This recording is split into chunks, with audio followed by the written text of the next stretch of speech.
¿Ven mi pantalla? No, ahora no, ¿no es cierto? ¿Ahí sí? Chicos, ¿ven la pantalla? ¿Sí? Ya. Entonces, bueno, como les decía, vamos hoy día a lo que vamos a tratar en esta clase es el desarrollo psicomotor, pero visto desde otro punto de vista, ¿ya? Porque ahora ustedes lo que estudiaron fue la normalidad y vieron, ¿no es cierto?, todo el desarrollo motor hasta los aproximadamente hasta el año, y era un desarrollo motor típico, es decir, un desarrollo motor que no tenía alteraciones, ¿ya? Y por lo tanto, lo que vamos a ver hoy día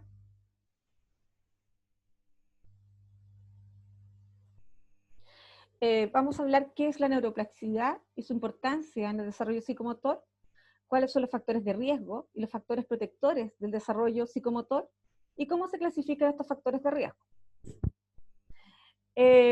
Bueno, primero, hablar, ¿no es cierto?, que nosotros tenemos un rol importante, fundamental, en la la rehabilitación, ¿ya? Trabajamos junto a un equipo multidisciplinario donde se vigila, como dice ahí, e interviene de manera temprana la trayectoria de desarrollo infantil dentro de un equipo multidisciplinario. ¿Ya? Por lo tanto, nosotros vamos a tener que vigilar e ir constantemente revisando, ¿no es cierto?, a los niños con los que nos toque trabajar, ya sea en el consultorio, en el hospital, o cualquier niño que nosotros trabajemos. No necesariamente vamos a estar haciendo una terapia exclusivamente neurológica. Muchos de los niños van a la sala de rehabilitación respiratoria, por ejemplo, y el kinesiólogo se da cuenta que el niño también tiene un retraso y lo puede derivar. Entonces, ese es nuestro rol. Siempre se trabaja en un enfoque multidisciplinario. ¿Por qué? Porque ustedes ya saben, ¿no es cierto?, que el desarrollo psicomotor tiene muchas aristas. Tiene una arista social, cognitiva, tiene una arista física, una arista sensorial, y ¿no es cierto?, y todo eso se va uniendo para poder generar, ¿no es cierto?, este desarrollo motor. Ahora, ¿cuáles son las escalas que se utilizan y dónde? Por lo general, un niño que ingresa a laboratorio, ¿no es cierto?,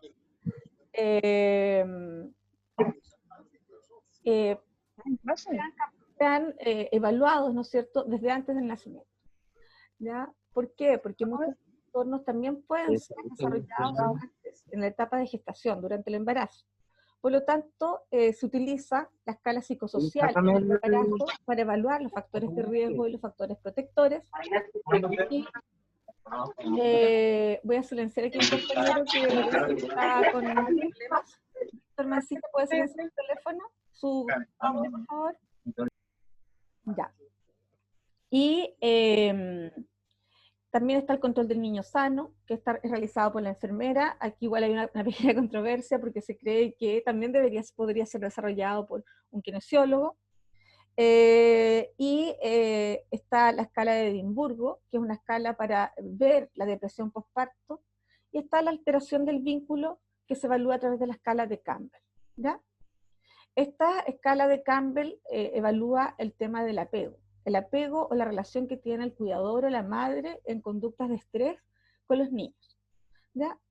Y todo esto ha hecho, ¿no es cierto?, que se pueda prevenir, de cierta manera, todas las alteraciones que se puedan generar en el desarrollo psicomotor de un niño de manera normal.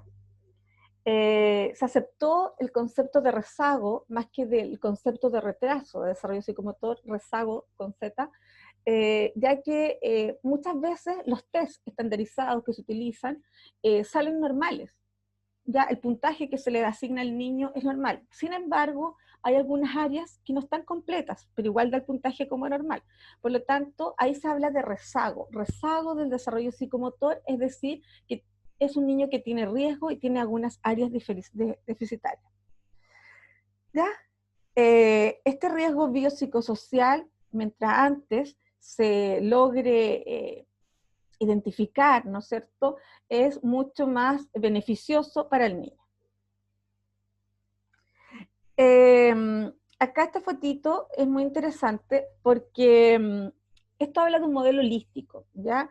El desarrollo del niño no tiene que ver solamente con la familia, como uno podría pensar, o solamente con la genética o el ambiente, sino tiene que ver con muchos múltiples factores, ¿ya? Y uno de los factores es la comunidad en la que está inserta la familia, ¿ya? Porque el desarrollo de un niño que está, por ejemplo, en una zona rural es muy distinto a un niño que está en una zona urbana, o que está en un grupo indígena, o tiene un contexto cultural totalmente distinto. Ya la dinámica de los factores que se da aquí es diferente. La familia, ¿no es cierto?, de cómo está conformada la familia y, y, y el apego o el vínculo que hay entre ellos. Ya puede ser que nos encontremos con una familia monoparental, una familia, ¿no es cierto?, que tiene ambos padres, puede ser que un niño esté criado con la abuela, puede ser que el niño esté institucionalizado, viva en un hogar de menores, viva, ¿no es cierto? Y todo esto tiene un impacto en este desarrollo psicomotor, ¿ya? Y también tiene que ver con las políticas estatales, ¿ya? El Estado también tiene que prevenir y dar las facilidades para que el niño pueda, de esta manera, integrar, ¿no es cierto?, o generar un desarrollo apropiado de sus conductas psicomotoras. Una de las cosas, por ejemplo, que el Estado ha realizado este último tiempo a favor del desarrollo de los niños es el aumento del postnatal. Yo no sé si ustedes saben que antes, hace muchos años atrás, no existía el postnatal, ¿ya? Después, después se logró, ¿no es cierto?, el Estado a través de todos los conocimientos que vamos a ver ahora y la importancia, ¿no es cierto?, del desarrollo psicomotor a través de la importancia de la familia y de los cuidados, el Estado aumentó el postnatal a 6 meses. Eso sí, vamos a ver más adelante cómo todo esto afecta en este desarrollo psicomotor. Bueno, y por otro lado, también tenemos cosas más, no tan holísticas, pero sí, ¿no es cierto?, que tienen que ver con el desarrollo psicomotor que probablemente ustedes ya vieron.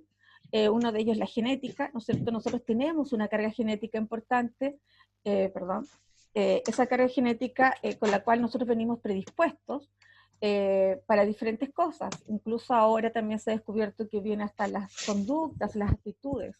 Pero lo bueno es que esta genética también puede ser modificada, ¿ya? Puede ser modificada, y ese es un concepto nuevo que apareció que se llama la epigenética. Y la epigenética indica, ¿no es cierto?, que nuestro ADN sí lo podemos modificar a través, y se puede expresar a través de la experiencia y del medio ambiente. Por lo tanto, la genética va de la mano con el medio ambiente, ¿no es cierto? Podemos modificar estos genes y podemos abrir estos genes para que se salgan los mejores, ¿no es cierto? Y se queden los peores guardaditos. Pero para eso necesitamos un medio ambiente enriquecido, ¿ya? Y también necesitamos la naturaleza, es decir, el entorno, ¿no es cierto? Y la crianza, porque la crianza es la que nos va a dar a nosotros también este desarrollo. Y ahí está nuevamente la familia, la comunidad, lo que les nombraba antes. Entonces, esta carga y todas estas cosas, ¿no es cierto?, la naturaleza, la crianza y el medio ambiente, van como metiéndose dentro de la piel y van modelando este desarrollo psicomotor. Psicomotor, chicos, ¿ya? Porque también se modela el cerebro, las conductas, las emociones, las actitudes, ¿ya? Y esto va a ser determinante para el resto de nuestras vidas. Yo no sé si hasta acá hay alguna duda, algo que quieran preguntar. Si voy muy rápido me avisan.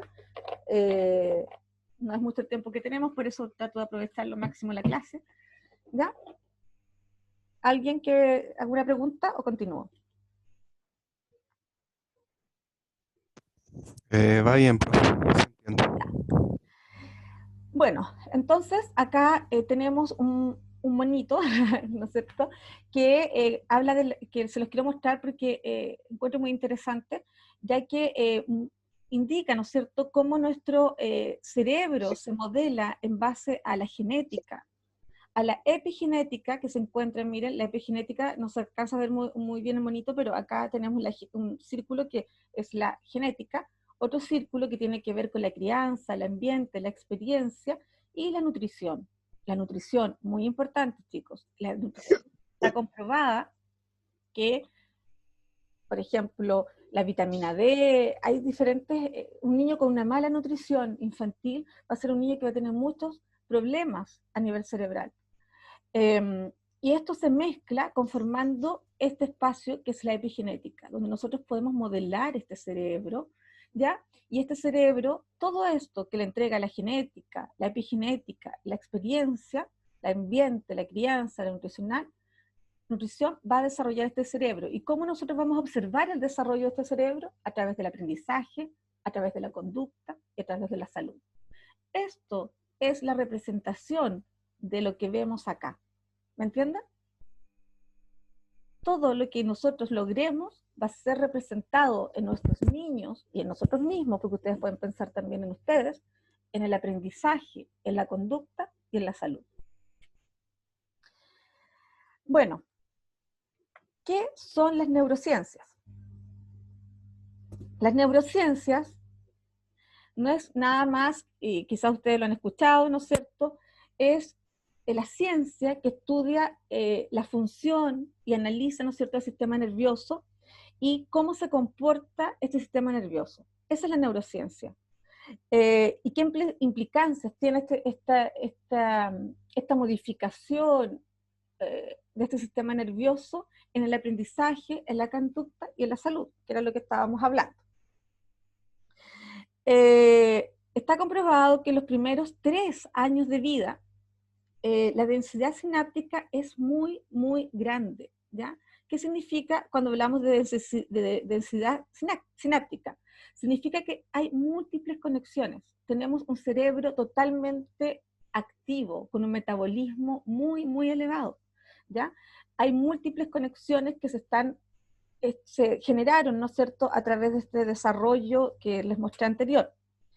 Y estas interconexiones van disminuyendo de manera gradual, ¿ya? Y eso es normal, hasta los 10 años, porque se van quedando las interconexiones que nosotros potenciamos.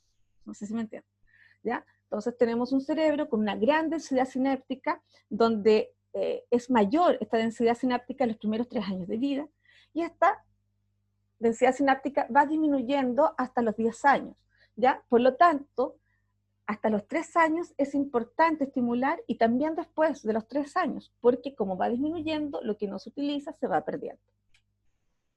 Cuando no existe una estimulación adecuada durante los primeros años de vida, ¿no es cierto?, se producen alteraciones significativas en la cantidad y calidad de estas interconexiones, ya haciendo que un niño tenga un desarrollo inferior al resto. Tenemos ventanas de tiempo donde un niño es altamente receptivo, ¿ya? Que son como unas ventanas de oportunidad. Estas ventanas de oportunidad, bueno, no es que a mí se me hayan ocurrido precisamente, ¿ya? Sino que se han realizado en múltiples estudios con ratas principalmente, y se ha descubierto que estas ventanitas, ¿ya?, son unas ventanitas donde hay una gran cantidad de plasticidad. Es decir, nosotros tenemos mucha capacidad de adquirir información, ¿ya? ¿Por qué? ¿Por qué es tan fácil adquirir información? Porque a pesar que tenemos una gran densidad sináptica, el cerebro no está especializado, ¿ya? No se ha especializado, no ha desarrollado estas funciones finas, por decirlo así, ¿ya? Tenemos un potencial muy grande, pero ese potencial tenemos ahora que nosotros desarrollarlo. La plasticidad neuronal, ¿no es cierto?, ya dijimos que tenía su gran expresión durante los primeros años de vida, y también se ha demostrado en los estudios que estas neuronas pueden cambiar de función, ¿ya?, a medida de la estimulación, ¿ya? Eso también es parte de la neuroplasticidad, y por eso es tan importante acotar estas intervenciones y realizar intervención en estos momentos. Estos periodos sensibles, ya que se muestran acá de desarrollo cerebral, son momentos donde el cerebro es altamente receptivo y nosotros podemos generar un gran cambio dentro de los niños que trabajamos, ¿ya? Y podemos hacer que estas intervenciones que nosotros realicemos en ellos sean captadas de mejor manera. Si se fijan, acá tenemos menos 6 años, o sea, menos 6 meses, significa, ¿no es cierto?, que es un niño que tiene 3 meses, porque está descontado, porque está dentro de la guatita, entonces menos 6 meses significa que tenemos 3, menos 3 meses significa que es un niño, ¿no es cierto?, que estaría ya casi de 6 meses dentro de la guatita, acá 3 meses, acá 6 meses y acá 9 meses. Acá ya nos saltamos a los 14 años y luego a los 81 años y acá volvemos al 12 y 16 porque esto es como una especie de círculo. Si se fijan, la parte sensorial, ya bueno, que estamos viendo acá, que tiene que ver, la flechita esta verde, es la parte sensorial, esta azulita es el lenguaje, y estas son las funciones cognitivas superiores. Las funciones cognitivas superiores tienen que ver con el razonamiento, ¿ya? El razonamiento, el poder entender, aprender cosas como más abstractas, poder reflexionar y analizar. Si se fijan, el lenguaje, por ejemplo, tiene su gran desarrollo entre los 3 meses y, ¿se fijan? Y entre los 6 meses de edad, ¿ya? ¿Por qué? O ustedes dirán, pero si los guaguitas no hablan, claro, pero recuerden que todo el balbuceo y todo lo que se produce antes es el precursor del lenguaje, ¿ya? El lenguaje que se genera al final es un lenguaje que no podría darse si que no existiera el balbuceo, la sonrisa social, las onomatopeyas, estos sonidos como explosivos, el b, b, etcétera, ¿ya? Entonces, todo eso es parte del lenguaje, ¿ya? Y bueno, acá faltan muchos, como les dijera, muchos espacios, pero estos son los más característicos. Y también está la parte sensorial, que se desarrolla mucho, se fijan también los primeros años de vida, y las funciones ejecutivas o cognitivas superiores ya se desarrollan a los 14 años, que tiene que ver con con el desarrollo del razonamiento, el análisis, etc. Pero ¿qué es lo interesante de todo esto? Que se fijan que estos investigadores se dieron cuenta que antes de los 14 años como que sucede todo, por lo menos en la parte, las funciones cognitivas superiores. Y acá, se fijan, se sigue desarrollando y la parte sensorial es muy importante en los primeros meses de edad, sobre todo en los primeros 2 años. Ahora, les quería mostrar esta foto de un niño que tiene una negligencia extrema, o sea, este es un cerebro de un niño que no sufrió violencia física, sufrió abandono, hipoestimulación, etc. Y este es el cerebro de un niño normal, ¿ya? Por lo tanto, la deprivación en los cuidados y estímulos cognitivos, sociales y afectivos tienen importantes efectos y dramáticos efectos, como ustedes ven, respecto a un niño, ¿no es cierto?, que está de manera normal, teniendo un gran impacto en el aprendizaje, en el funcionamiento y en la adaptación de este individuo al entorno. ¿Sí? Eso está comprobado. Hay un estudio que se hizo con ratas, donde las ratitas que tenían una mamá, ¿no es cierto?, afectuosa, una mamá que lo cuidaba, lo protegía del estrés, etcétera, versus a unos ratoncitos que estaban sin su mamá y no tenían ningún tipo de afecto, ni cuidados de ningún tipo, las ratas que tenían a la madre, al momento de hacerles test como de inteligencia, de resolución de obstáculos, eran considerablemente más inteligentes que las ratitas que estaban solas, ¿ya? Y eso se ha comprobado en múltiples estudios que todo el entorno tiene un daño dramático en la función cerebral, ¿ya? Entonces, como yo les decía, impacta de manera significativa en el aprendizaje, en el funcionamiento y en la adaptación. No solamente la adaptación física, no estamos hablando, chicos, acá, estamos hablando de la psicomotricidad, es decir, también de adaptación como persona a la sociedad, ¿ya? Chile, ¿cuál es nuestra realidad? La evidencia muestra que, eh, que tenemos igual, tenemos una bastante o sea, tenemos alta tasa, ¿no es cierto?, eh, de desarrollo psicomotor alterado. En Chile, como dice ahí, muchos niños no están alcanzando su máximo potencial de desarrollo, sobre todo en las familias de bajos ingresos. 1 de cada 3 niños tiene alguna alteración en el desarrollo. Eso fue el año 2006 en la encuesta nacional de salud. Los niños menores de 5 años presentaban rezago. Rezago, recuerden que les salen los test normales, pero hay alguna parte que está deficitaria o tiene factores de riesgo, y tienen retraso en el desarrollo psicomotor. El 25% de los niños no alcanza todos los hitos de su edad, y el 11% no alcanzaba los hitos del desarrollo para el tramo etario anterior. ¿Me entienden? O sea, el más bajo tampoco lo alcanzaba. O sea, además de estar deficitario para su edad, ni siquiera alcanzaba el otro rango más bajo.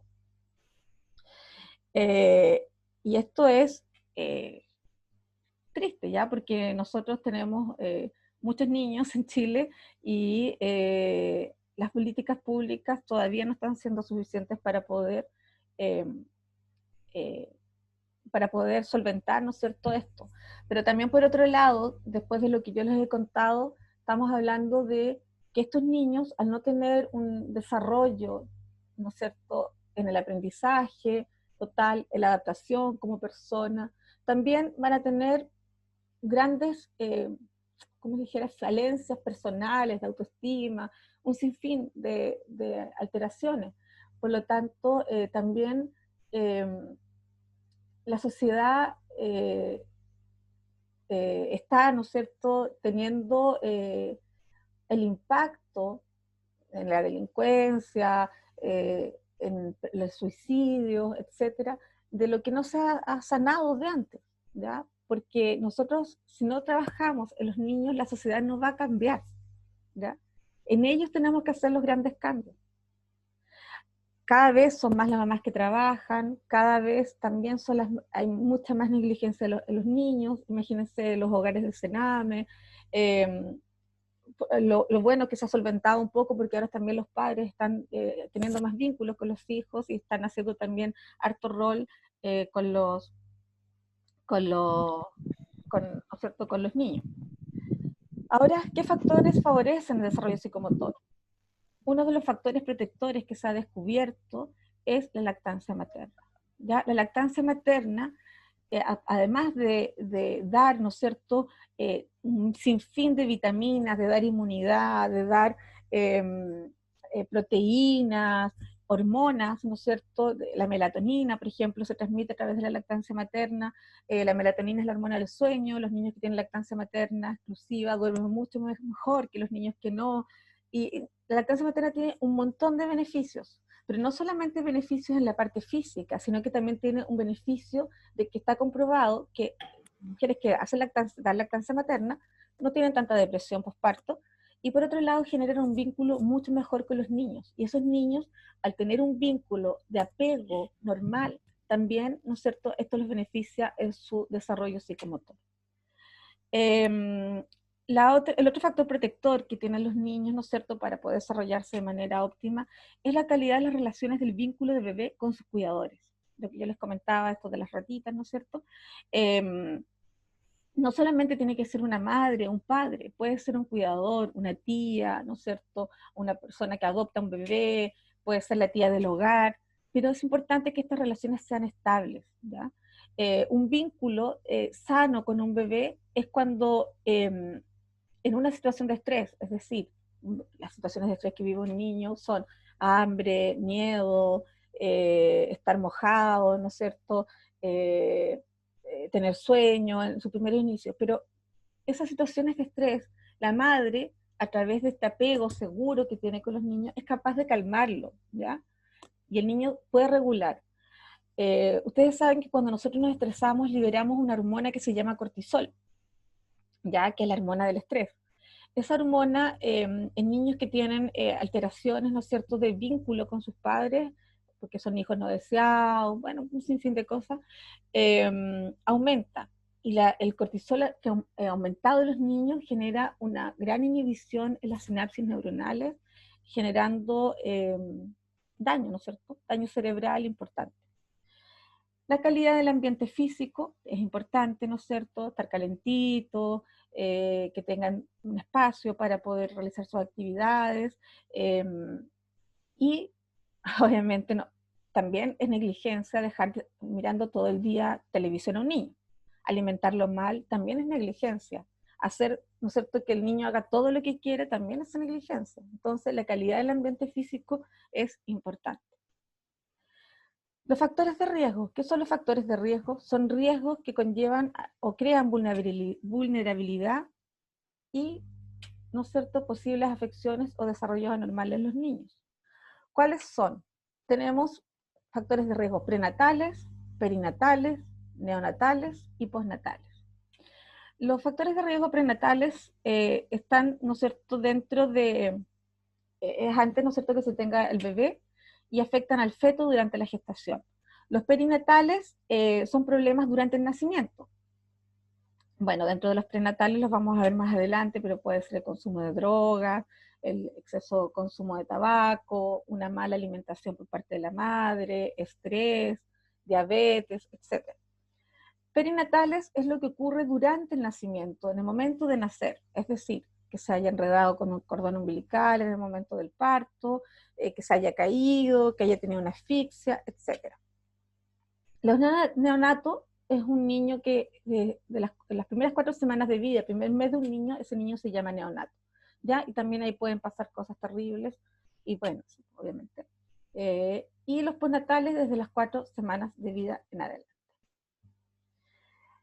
Bueno, como estas son unas fotitos, ¿no es cierto? Los factores de riesgo prenatales, tenemos el consumo de drogas, de alcohol, estrés de la parte de la madre, alteraciones genéticas, ya puede ser que este niño venga con una alteración cromosómica importante, como por ejemplo el síndrome de Down, fetales, ¿no es cierto?, que tenga, nos puede estar pasando sangre a líquido amniótico, puede aumentar la presión intrauterina o algún daño, ¿no es cierto?, que pueda tener la madre durante la gestación. Esta es una fotito, ¿no es cierto?, para que ustedes se den cuenta que a los 26 días ya comienza el desarrollo cerebral. Esto comienza tempranamente, imagínense, a los 26 días ya se empieza a notar todo lo que va a ser nuestro cerebro y por lo tanto nuestra columna, nuestra médula espinal, ¿ya? Entonces se forma, ¿no es cierto?, el tubo neural, dando origen al tronco cerebral, al encéfalo, a la médula espinal. Después, ¿no es cierto?, este cerebrito se empieza a diferenciar, donde se va generando estos dos hemisferios, y esto todo pasa durante la gestación, antes de nacer. Y cuando uno nace, miren, cómo era este cerebro chiquitito, cómo se fue transformando, y así nace nuestro cerebro ya completamente grande, desarrollado, ¿ya? Y el cerebro presenta solamente un 25% de su desarrollo. O sea, imagínense todo lo que el ambiente le va a producir a este cerebro, ¿ya? Y a los 3 años de vida va a alcanzar el 80% de este desarrollo. Y a los 25 años de vida se va a completar nuestro desarrollo cerebral. O sea, ustedes todavía están desarrollando el cerebro. Factores de Profe, riesgo. una consulta, si un recién nacido, o sea, un bebé que está ya casi por nacer, ¿Qué posibilidades hay de vida si tiene el cerebro pequeño? Muchas, muchas. Esa es una enfermedad que se llama microcefalia, ¿ya? Y si no se ha desarrollado el cerebro de manera completa, pero solamente es un daño de tamaño, un problema de tamaño, tiene muchas posibilidades de sobrevivir, ¿ya? Eh, Recuerden que, bueno, no sé si saben, pero cuando uno está embarazada, hacen cada mes o cada 3 meses en algunos casos, están haciendo controles y están haciendo mediciones cerebrales, ya para ver cómo se va comportando todo este desarrollo. Para eso están las ecografías, ¿ya? Y en las ecografías el doctor va midiendo todas estas características de la guaguita para que se pueda ir viendo qué es lo que está pasando con ella.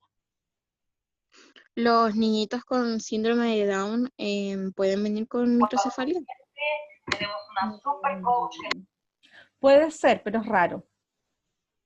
Por lo menos a mí en mi experiencia, con microcefalia es muy raro. Lo que sí hay un examen en los niños con síndrome de Down que hacen en el momento de la gestación, que es para ver la translucencia nucal, ¿ya?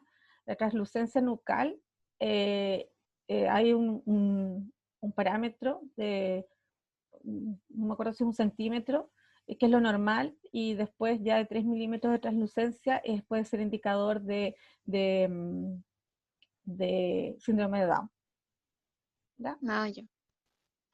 Ahora los niños en general, cualquier alteración neurológica que traiga un niño, si no afecta a un órgano vital como el corazón o los pulmones, esos niños tienen todas las posibilidades de nacer, ¿ya? Así que, pero se va monitorizando y bueno, y algunos no llegan a término, otros sí. Los factores de riesgo perinatales son la prematuridad, ¿no es cierto? Nacer antes de las 36 semanas ya se considera prematuro, por lo tanto, también es un desarrollo incompleto, ¿no es cierto?, del cerebro y también del cuerpo. El bajo peso al nacer, ya de repente niños que nacen de término, sin embargo, tienen un peso al nacer muy pequeñito, por lo que no se han desarrollado completamente. Eh, la asfixia perinatal, eh, que también puede ser que durante el trabajo de parto, ¿no es cierto?, el niño venga con eh, el cordón umbilical enrollado en el cuellito, y eso puede producir una asfixia, ¿no es cierto?, y producir algunas alteraciones como parálisis cerebral. Para esto se utiliza, bueno, para cuando nace un bebé se le aplica la escala de Apgar, que significa A, significa la apariencia, que tiene algunos puntajes, la P significa el pulso, la G los gestos, la A la actividad y la respiración. Ya esto da un puntaje, se los toman al minuto de nacer, después a los 5 minutos y después a los 10 minutos, y eso da un puntaje, y también es algo importante porque lo normal es que tenga una edad 9, 10, ¿ya? Un niño, y bajo de eso ya es un niño que nació con algunos problemas o riesgos, ¿ya? Muchas veces son riesgos solamente y no pasa nada, otras veces sí pasan cosas menos buenas. Y de ahí tenemos los factores de riesgo postnatales, ¿no es cierto?, que pueden afectar este desarrollo psicomotor, como las infecciones, ¿no es cierto?, en un niño, por ejemplo, puede dar una meningitis, puede dar un síndrome de TORCH, puede aumentar la bilirrubina, ¿no es cierto?, cuando las guaguitas se ponen amarillas, aumenta la bilirrubina y eso también puede producir hipoxia cerebral. La lactancia materna, ¿no es cierto? Hay muchas mamás que no dan lactancia materna, hay muchos mitos respecto a la lactancia materna, como que duele, como que se va a acostumbrar, como que es más cómoda la mamadera, no despecho, ¿ya? Pero cuando uno investiga respecto a la lactancia materna, es imposible no darla, porque es como quizás si uno no tiene los conocimientos podría no hacerlo, pero la lactancia materna, un niño sin lactancia materna es altamente vulnerable en muchos aspectos.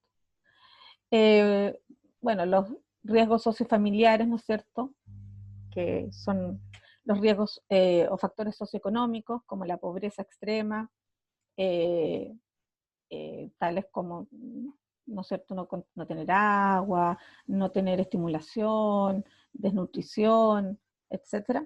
Y también los riesgos postnatales podría ser un traumatismo craneal, que también podría, ¿ya? O un TEC infantil, que también podría alterar, ¿no es cierto?, el funcionamiento de nuestro sistema nervioso. Ahora acá les quiero mostrar que la acumulación de factores de riesgo en la vida de un niño determina una mayor probabilidad de que el desarrollo infantil se deteriore. Este es el impacto de riesgo biopsicosocial en el desarrollo. Si se fijan en la columna de acá, habla del retraso en porcentajes del desarrollo, y acá el 1 y 2 significa que tienen 2 factores de riesgo, acá que tiene 3 factores de riesgo, 4 factores de riesgo, 5 factores de riesgo, 6 y 7. Se fijan que a medida que aumenta la cantidad de factores de riesgo, el retraso de desarrollo es mucho, mucho más grande también. 1 o 2 factores de riesgo generan un 10 más o menos por ciento de aquí, ¿no es cierto?, de retraso del desarrollo, 3 factores de riesgo 20% y así, etc. Eso.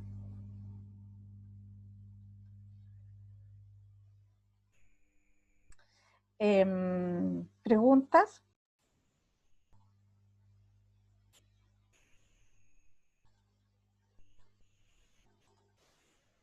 ¿Preguntas? No, profe, por mi parte no.